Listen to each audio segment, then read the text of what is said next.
Hey guys, Trail Mama here.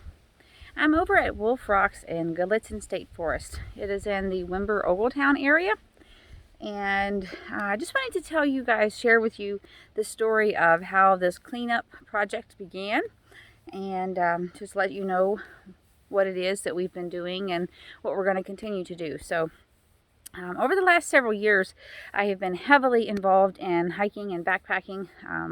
It has been so amazing, just such a wonderful, wonderful part of my life.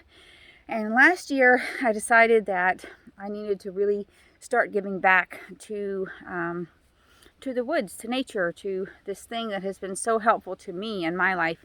And because I've really found a lot of peace out here. So at the end of the normal hiking season last year, towards the end of it, I came out and hiked the 5-mile John P. Sailor Loop with my friend Dawn. And I've done that hike many times, and we both were in agreement that we thought that trail needed to be reblazed. And I also knew that the other 12-mile loop needed to be reblazed, or at least in my opinion it needed to be. And so Dawn was like, okay, let's do it. Let's see what we need to do that. So she contacted Gallatin State Forest and began talking with Mike Nelson. And so she set up a meeting, and her and I went over and met with Mike, and he gave us some paint.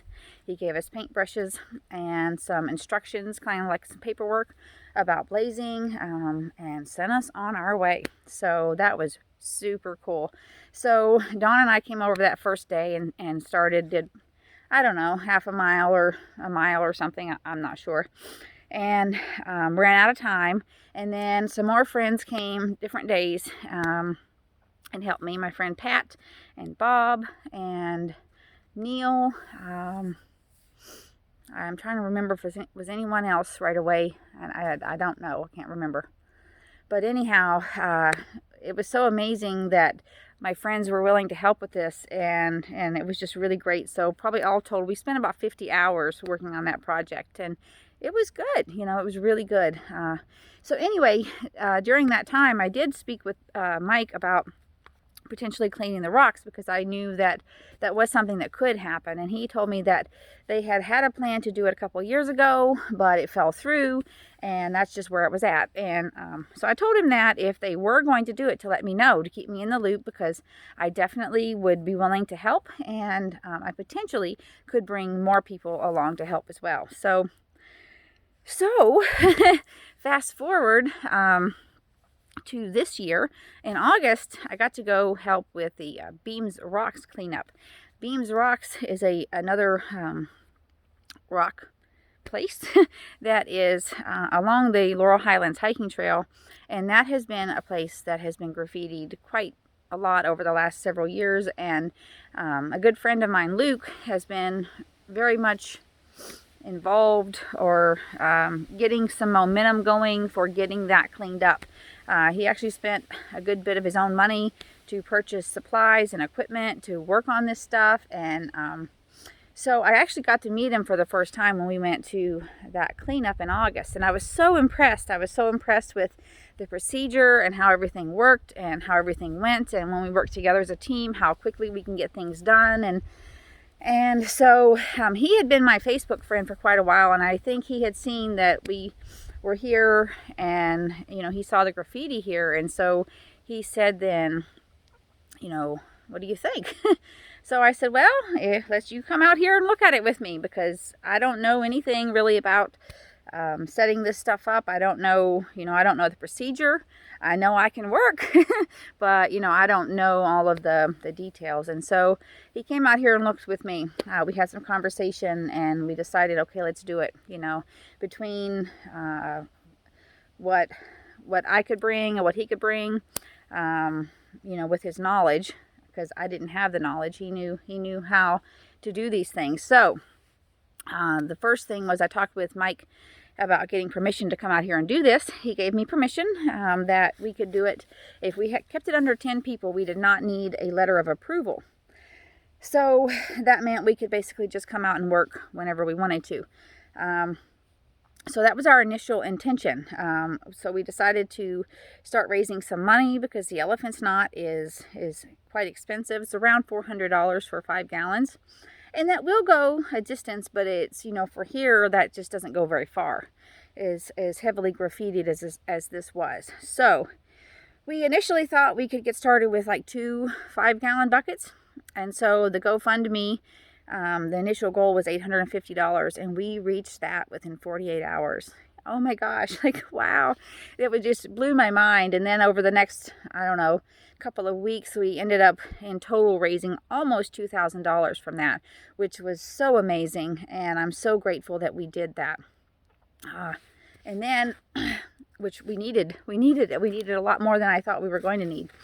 And then my friend Georgia actually started the bonfire t-shirt fundraiser, and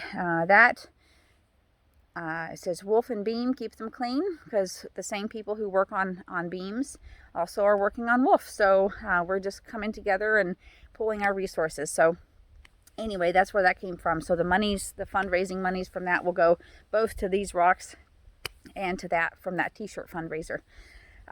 So anyway, then Luke had been in contact with Pam over at PA Parks and Forest Foundation, and PA Parks and Forest Foundation does a lot to, to do these kind of things, to clean up rocks, or many other things, potentially building bridges, planting trees, lots and lots of things. I don't really know what all they do, but they do a lot. They also have bank accounts for things like this. So any money that was raised is now in a bank account there. Any money that we did not use already is in a bank account at the PA Parks and Forest Foundation, so that it is there, it's protected, it's not in anybody's hands. And when we need something, we just say, hey, we're going to work on this. This is what we're doing. And then it just goes from there. But anyhow, so that's great. That's great news as well. And so when Pam and Luke had originally talked, they thought that maybe we should try to make this a bigger thing. And many hands make little work. That is so true on many levels. So then the discussion really began. Maybe we could make it bigger, and we could get a letter of authorization, and we could talk with Gallitzin about perhaps getting some water out here for us. So Luke talked with Bob. Bob is the district forester at Gallitzin State Forest. And Bob said he would come out and scout and see if there was any way they could get water back here for us, or that would be closer than walking in from the road, which is about 3/4 of a mile away. So he told me he would try to do it within 2 weeks. And I let it go 2 weeks and one day and called him, and he was like, I'm going tomorrow. So tomorrow came, and then he called me and he was like, I don't think we can do it. I don't think we can get back there. And so I was like, oh no, right? And so I said, well, I'm going to talk to my friends, because we really didn't think we were going to have your help anyway. And we didn't think we were going to have water out there anyway. We thought we were going to have to carry it. So let me see. We might still want to go ahead and do this. And so he said, okay, talk to your friends. So that was on a Friday. And so I did talk with my friends, and we were kind of like, trying to toss around some ideas about what could we do, and how can we still make this happen. And so on a Wednesday, the Wednesday after I had talked with Bob on the Friday, I was out with my friend Dan, and we were looking for potential water sources that would be closer than the road, because if there would be a flowing stream, we could actually use water out of that. We could collect it and use that water. So there was a stream listed on the map, and so we were starting to look for that, and we searched for a while and didn't find it. But while we were out here, I got a call from Bob, and he was like, Georgetta, I have some good news. He said, we can do it. We can get water within 200 yards of the back of the rocks. I'm like, yay. Oh my gosh, it was so exciting. It was like, okay, this is great. So so he then already had spent, a couple of mornings out here trying to find a way. Then he found a way. Then they had to clear a little bit of path, not much, just a little bit of path, and then brought a trailer out with 2 water tanks. And then he filled up the water tanks because they could not haul the water tanks full of water. The tanks were like 125 gallons or so. I don't know. We probably used, I would guess, maybe 300 gallons of water on this project so far. And if we had to carry all of that from the road, like that would have just taken so much time, and we really would have gotten so much less work finished. So I'm so grateful. It just made it so much easier carrying it, you know, a couple of 100 yards, even over these rocks and stuff. Like, it was still so much easier than coming in from the road. So that was a big win. But anyway, Bob and his guys working on that probably, I'd say, had 2 or 3 solid days of work doing that for us. So Gallitzin State Forest totally really worked hard to help this project along, and I'm so grateful for that. So anyway, the planned day was September 26th, which is this year was National Public Lands Day. Coincidence. We didn't really plan it around that, but that was just a coincidence. And that day we ended up having 23 people come out here and help. And it was so amazing because, like, how we do this, and what I tried to really put out, like, you know, this is not an easy project. So we had to get our supplies here, number one, and then we would paint the elephant snot on with paintbrushes, and then we would scrub it, and then other people would carry water up in these bladder bags that are 5 gallons, so they're about 40 pounds, and you know, that's time consuming carrying all of that. And then they would use these bladder bags, and they're like these spray pumpers, so like your arms get super tired after a little bit, you know. And so it's just a hard job. And where the graffiti is, sometimes you're going to be on your hands and knees on these rocks, and like, it's hard work, man. And we had people out here, some people were for a couple of hours, some people were out here all day. It was just the energy was wonderful. It was really, really amazing. Bob from Gallitzin came, he was here that whole day. I'm impressed that he did that too.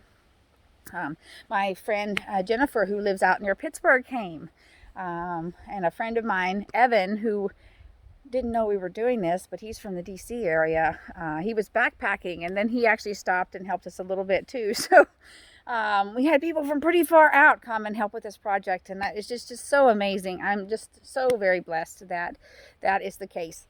That you guys have all been so, you know, just generous with your time and generous with your money, and it's been so wonderful. It's been so wonderful.